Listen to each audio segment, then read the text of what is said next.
Welcome to the next video in our Jaeco series.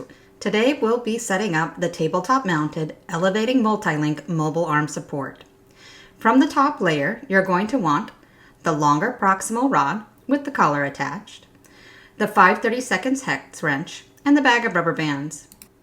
From the bottom layer of our case, we're going to grab the tabletop clamp, the forearm trough with a slide, the elevating multi-link arm, and the offset swivel. You should find the black collar attached here as well. Now that I have my items for my tabletop mount setup, including my table clamp, my offset swivel, my forearm support with slide,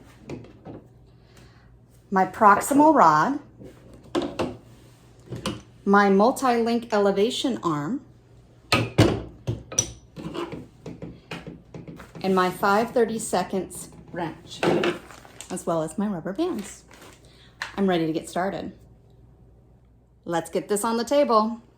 I'm going to open up my tabletop clamp, and through the magic of video editing, it's going to happen really fast.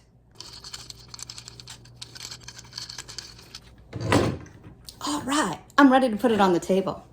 Before I put it on the table, I want to show you the top, which includes a small pin here. This will help with blocking later. Now I'm going to tighten it up really fast too.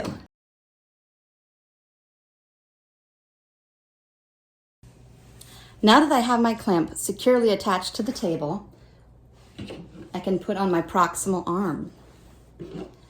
Before I do, I'm going to loosen this part here, this little screw, so that I can slide this down the shaft.